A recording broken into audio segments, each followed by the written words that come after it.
Thank you.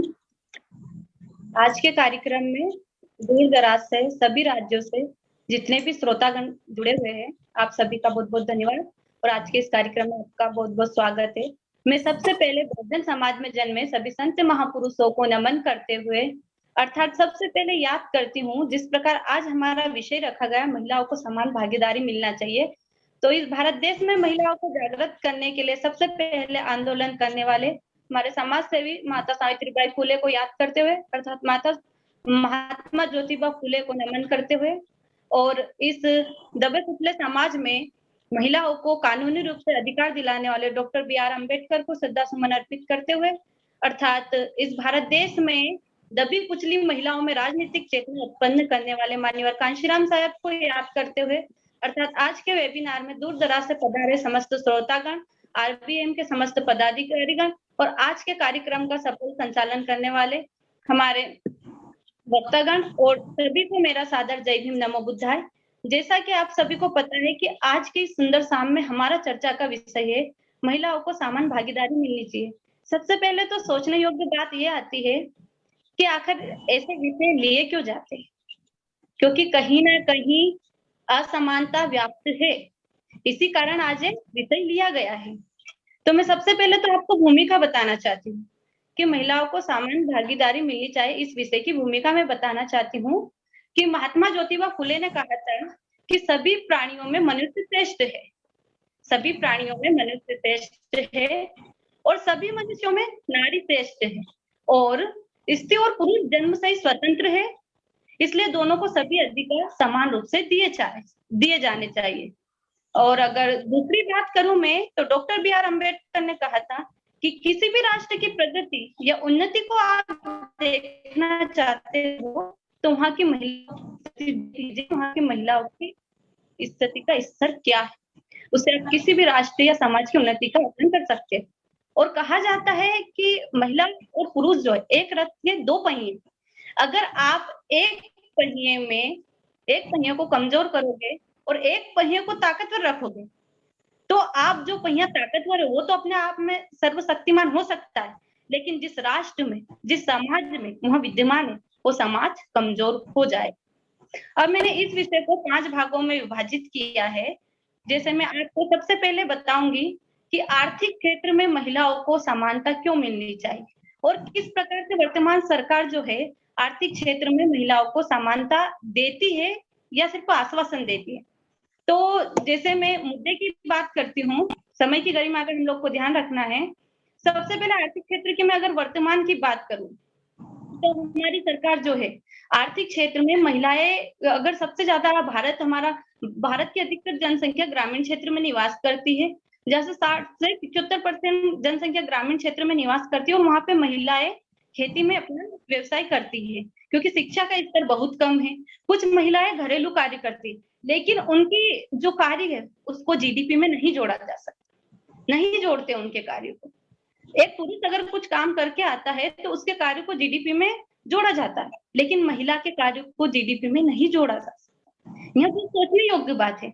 क्या उसका श्रम नहीं लगता है, क्या उसका समय नहीं लगता है? लगता है, लेकिन उस कार्य को जीडीपी में नहीं जोड़ा जा सकता। और अभी वर्तमान सरकार जब खास करके जब महिला दिवस आता है, अंतर्राष्ट्रीय महिला दिवस या भारतीय महिला दिवस, या फिर कोई महिला भारत को गोल्ड मेडल दिलाती है या फिर कोई महिला विश्वविख्यात पे अपनी कोई प्रसिद्धि हासिल करती है तो महिलाओं के मुद्दे छिड़ते, या फिर चुनावी रैलियों में। जैसे मैं आपको बात बताना चाहती हूँ कि 2015 में प्रधानमंत्री जन धन खाता योजना स्टार्ट की गई थी कि महिलाओं को आर्थिक क्षेत्र में हमको सशक्त बनाना है। तो हाँ, सरकार की इस नीति की मैं प्रशंसा करती हूँ, तालियां बजाती हूँ और आपसे भी बोलती हूँ कि प्रशंसा कीजिए इस नीति का। लेकिन इस देश की युवा पीढ़ी होने के नाते और एक शिक्षित व्यक्ति होने के नाते मेरे जहन में ये प्रश्न उत्पन्न होता है कि मात्र खाता खुलवाने से क्या महिलाओं की आर्थिक स्थिति में समानता आ सकती है? आप लोगों से मेरा सवाल है, क्या समानता आ सकती है? जिन महिलाओं के लिए आपने खाते खोले वह अपने अकाउंट से पैसे निकलाने के लिए अपने पति का या अपने बेटे का सहयोग लेती, क्योंकि उसे पता ही नहीं कि बैंक में कैसे काम होता है। बैंक के दरवाजे पे जब वो चौकीदार को देखती है तो डर लगने लगता है। तो खाते खुलवाने मात्र से, आश्वासन देने से, योजनाओं को लागू करने से महिलाओं में समानता नहीं आई। उसके लिए आपको उससे पहले उसे शिक्षित करना हो। आज भी जो पहले 39% खाते थे, अभी बढ़ के 64% हो गए। खातों की संख्या बढ़ी है, लेकिन महिलाओं में उस चीज के प्रति जो जागरूकता होनी चाहिए वो नहीं है। और अगर हम बात करते हैं, तो जो महिलाएं, उनके खाते खुल जाने से कोई बैंक उनको अपना ग्राहक नहीं मानती।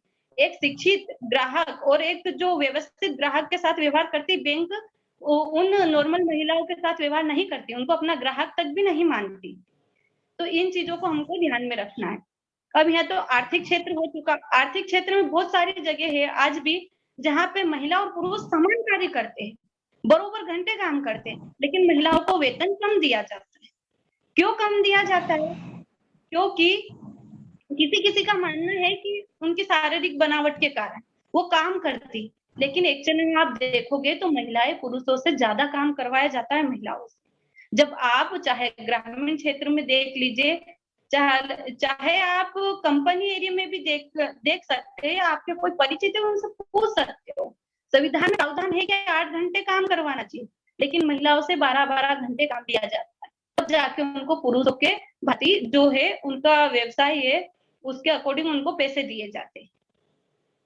अगर अब मैं आर्थिक क्षेत्र की बात को हटाकर आती हूँ राजनीतिक मुद्दे, क्योंकि सारी समस्याओं की जड़ तो राजनीति है। और जैसे कि सिंधु सभ्यता में हम लोगों को, महिलाओं को, पुरुष और महिला समान थी। जैसे जैसे धार्मिकता हुई, मनोवादी व्यवस्था आई, महिलाओं के सारे हक अधिकार छीन लिए गए और उन्हें धार्मिकता में व्याप्त किया गया। तो राजनीतिक अधिकार, हमें राजनीतिक अधिकारों की बात करूं तो मात्र सत्तात्मक समाज हुआ करता था सिंधु सभ्यता में, जहां पे मात्र सत्तात्मक समाज के अनुसार ही पूरे राष्ट्र का क्रियान्वयन किया जाता था।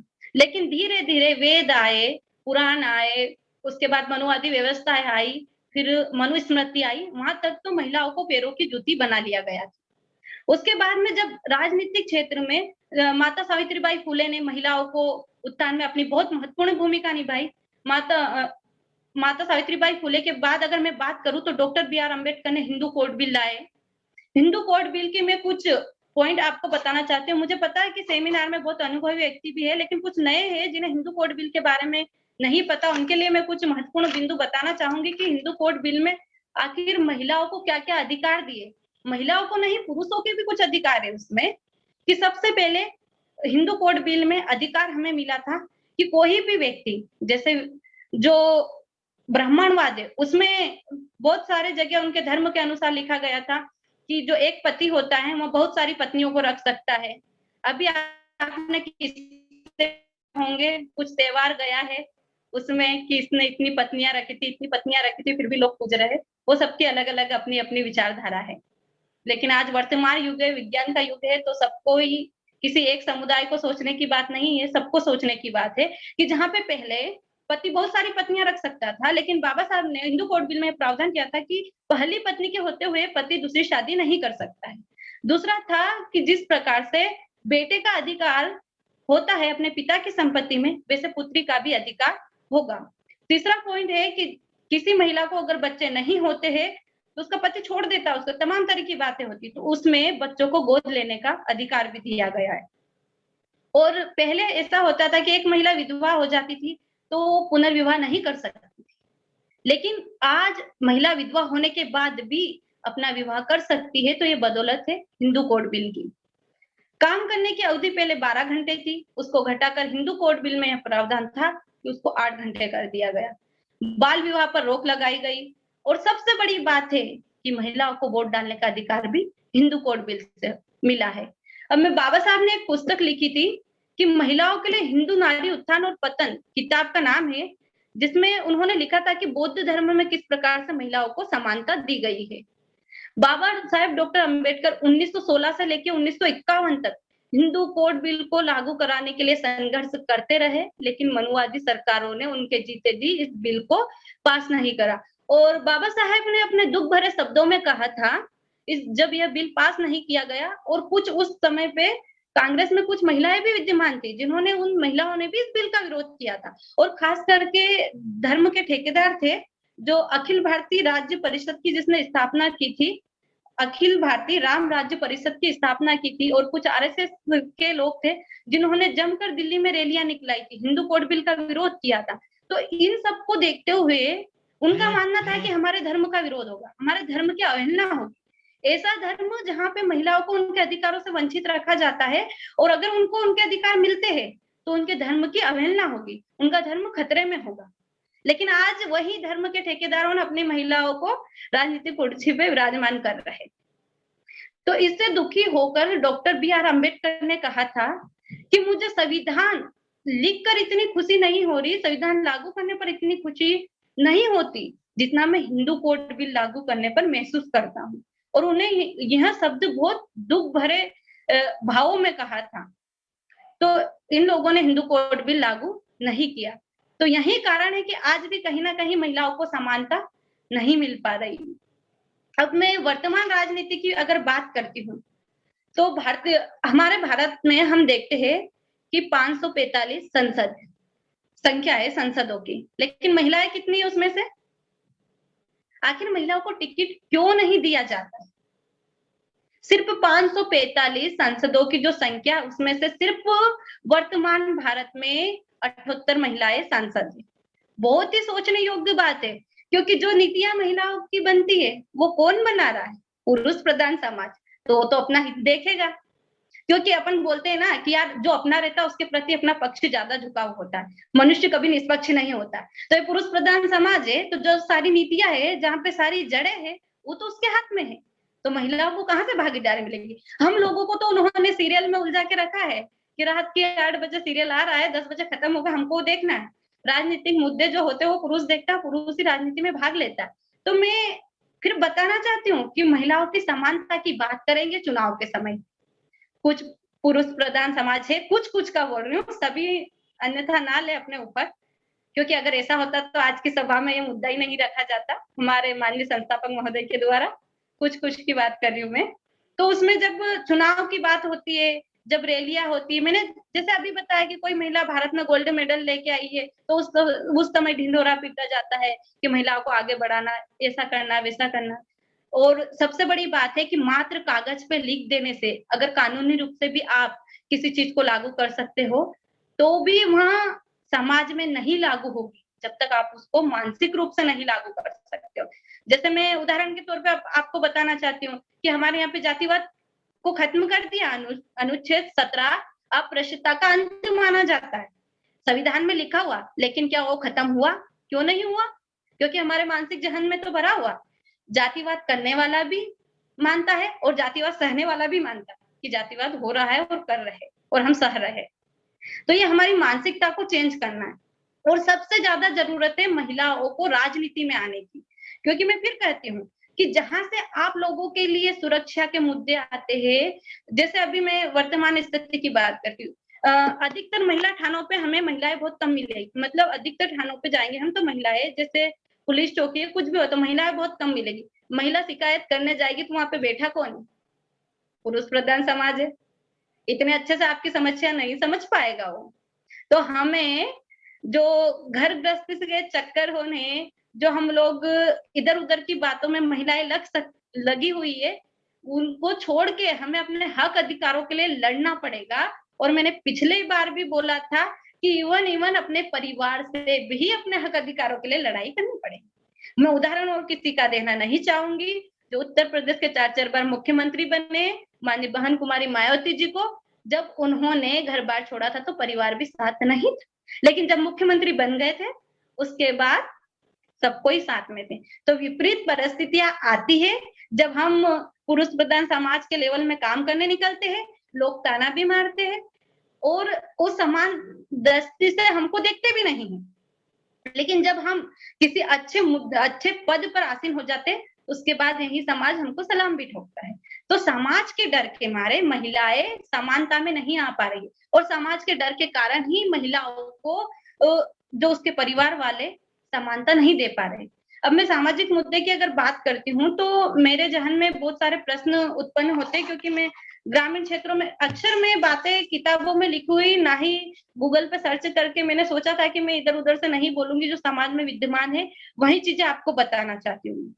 कि क्या होता है कि समाज के डर के मारे अक्षर पुरुष प्रधान समाज की महिला घर से बाहर निकलेगी तो उसके साथ अन्याय अत्याचार हो जाएगा, ऐसा हो जाएगा। एक कहानी के माध्यम से आपको बताना चाहती हूँ कि एक बार क्या होता है कि एक परिवार में एक लड़की की शादी होती है, 12th पास होती है, पढ़ने की इच्छा होती है लेकिन उसे पढ़ाया नहीं जाता, ससुराल चले जाती है। जिस ससुराल में वहां जाती है वहां इकलौता पुत्र होता है और उसके माँ बाप होते हैं जो वृद्ध होते हैं। ससुराल के बाद जब शादी करने के बाद लड़की के 2 बच्चे हो जाते हैं और पति उसको इधर उधर जाने भी नहीं देता है, घर में रहो काम करो, यही उसकी दिनचर्या बता के रखता है, खुद स्वयं काम करता है, बच्चों को तुमको संभालना, यही उसकी दिनचर्या होती है रोज की। लेकिन एक समय ऐसा आता है कि उसके सास ससुर गुजर जाते हैं, कुछ समय के बाद पति की एक्सीडेंट में दुर्घटना के कारण मौत हो जाती। अब बताइए, जो पति अपनी पत्नी को बाहर तक नहीं निकलने देता, क्या समाज के बीच वो बिना पति के उसके 2 बच्चे भी, उसको पालना भी, कैसे उन समस्याओं का सामना करेगी वो? उसके बाद में जब उसके पिता वगैरह वो भी वृद्ध थे, उनकी भी डेथ हो जाती है, वो भी समाज में नहीं रहते, और भाई वगैरह उनकी शादी हो जाती तो वो उनका देखते हैं, इतना सपोर्ट भी नहीं कर पाते हैं। तो वहां डरी सहमी सी रहती है और अपने बच्चों को भी उसी मानसिकता में ग्रस्त करती है। समाज के डर के मारे बच्चों का भी ठीक से पालन पोषण नहीं कर पाती। तो इसके कारण क्या है, वो डर जाती है। लेकिन अगर वो पुरुष उसके होते हुए उस लेडी को अगर समाज से लड़ने योग्य बना देता तो क्या वो डरी सहमी सी रहती थी? अगर अक्सर पुरुषों को यह डर रहता है कि महिलाओं को अन्याय अत्याचार होगा, इसलिए मैं पुरुषों को से भी कहना चाहूंगी, एक विनम्र निवेदन है कि हमारी जिंदगी की कोई गारंटी नहीं कब खत्म हो जाए कब नहीं हो, इस बात को कोई अन्यथा ना ले। लेकिन मैं जो मैंने समाज में देखा उसी को बताते हुए आपको बता रही हूँ कि अगर हमारी जिंदगी की कोई गारंटी नहीं है, इसलिए इस डर के मारे अपनी महिलाओं को कैद करके ना रखे, उन्हें स्वतंत्रता दे, उन्हें इस समाज से लड़ने के लिए प्रेरित करे, ना कि समाज के डर के मारे उन्हें कोठरी में बंद करके रखे। उनके अधिकारों को सबसे पहले समानता घर से दी जानी चाहिए। आज मैडम संचालन कर रहे हैं, आज मैं बोल रही हूँ तो अधिकतर जन इसमें जुड़े हुए हैं, तो वो बोलेंगे कि हाँ बहुत अच्छा कार्यक्रम रहा, सब कुछ रहा। मैंने पहले भी बोला था कि महिलाएं बाहर आना चाहिए, महिलाओं को ऐसा करना चाहिए, महिलाओं को वैसा करना चाहिए, महिलाओं को समान अधिकार नहीं मिल रहे, तो हर महिला को घर से बाहर निकलना चाहिए। लेकिन हर पुरुष इशारा करेगा पड़ोसी की महिला, खुद की महिला को अंदर ही रखे पर्दे। गलत बोल रही हूँ क्या? अगर किसी को गलत लग रहा है तो बता दीजिएगा, ठीक है? ये हर पुरुष की मानसिकता है जो मैंने देखी है।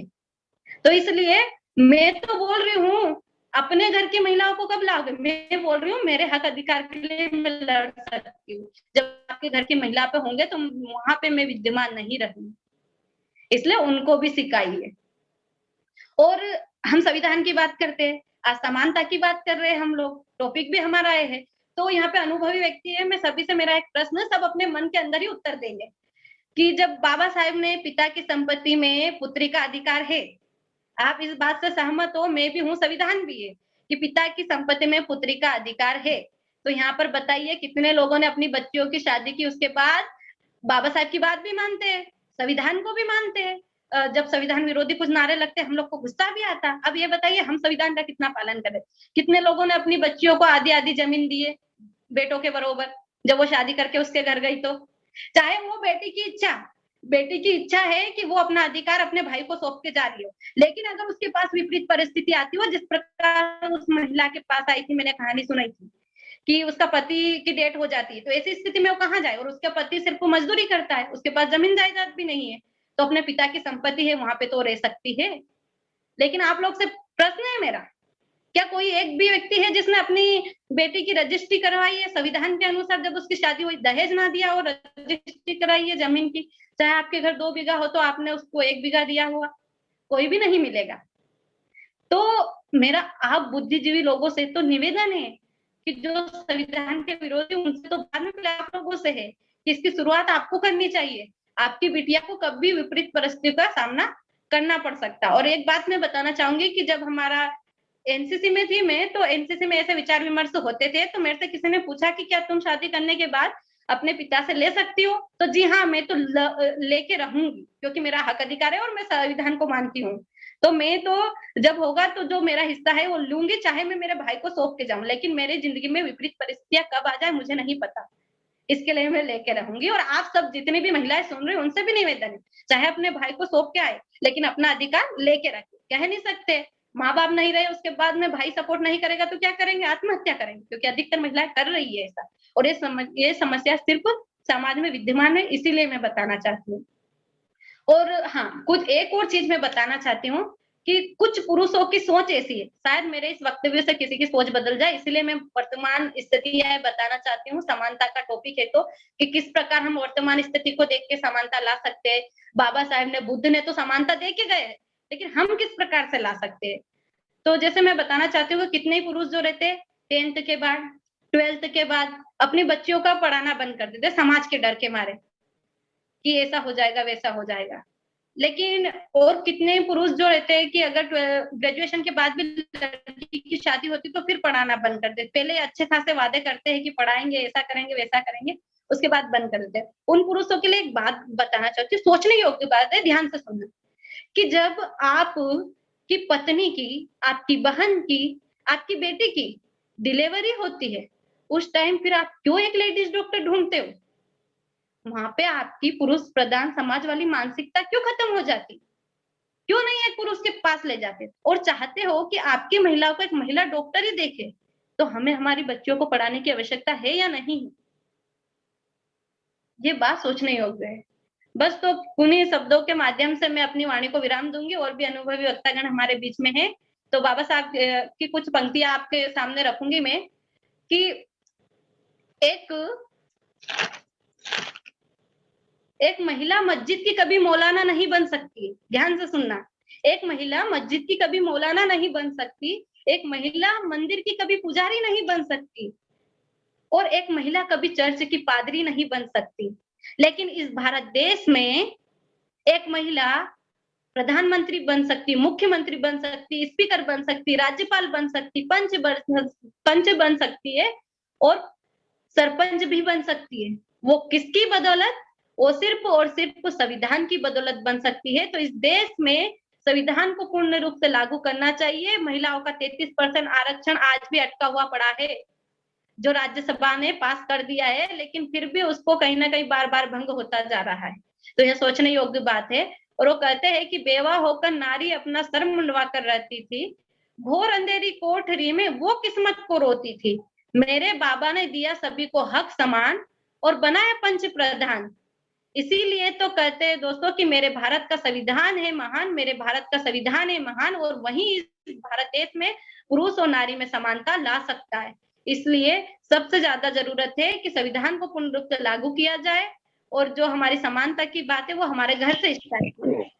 इन्हीं शब्दों के साथ मैं कुछ आरबीएम की बात भी बताना चाहती हूँ कि जिस प्रकार से इस वेबिनार के माध्यम से सर ने हमें युवाओं को मंच दिया है, तो मेरा तो यही मानना, मेरे अंदर यही सोच आती है कि जितना ज्यादा से ज्यादा हो सके हम युवाओं को, माननीय कांसीराम साहब के जिन लोगों ने कैडर अटेंड किए हैं उन लोगों के पास अमृत ज्ञान बहुत सारा है और हम लोगों को फ्री में इस वेबिनार में मिल रहा है, तो उसको छोड़े ना, उसको ले क्योंकि आने वाला भविष्य हमारे कंधों पर टिका है। तो ज्यादा से ज्यादा, अधिक से अधिक लोगों को इसमें जोड़े। और कहते हैं ना, मेरे एक मित्र ने स्टेटस भी डाला था कि ज्ञान कहीं से भी मिले वो एक प्रसाद के रूप में है, और उससे घुटनों के बल पे खड़े होते हुए ले लेना चाहिए, चाहे आप भीम आर्मी के हो, बीएसपी के, अम्बेडकर युवा संघ के हो, कांग्रेस के सपोर्टर है, किसी के भी हो, लेकिन यहाँ पे आपको ज्ञान फ्री में मिल रहा है और मानवता की बात की जा रही है, तो आपको ये ज्ञान लेना चाहिए। इन्हीं शब्दों के साथ आरबीएम के समस्त पदाधिकारीगण को और सभी श्रोतागण को मैं बहुत बहुत धन्यवाद देती हूँ जिन्होंने आपने मुझे ध्यानपूर्वक सुना। जय भीम, जय भारत, नमो बुद्धाय। साधु साधु साधु, बहुत अच्छा बेटा, बहुत बढ़िया। जैसा कि हम सभी जानते हैं कि बबीता चौहान जी अपने क्रांतिकारी विचारों से हमेशा ही हम लोगों को बहुत अच्छी अच्छी बातें बताती रही हैं, बहुत ज्ञानवर्धक बातें बताती रही हैं। आज भी उन्होंने वही किया है। उनकी बातें ऐसी दिलो दिमाग पर छा जाती है कि सोचना पड़ता है कि हम अपने जीवन में इसे किस तरह उतार सकते हैं। इसके साथ ही मैं 4 लाइनें कहना चाहूंगी।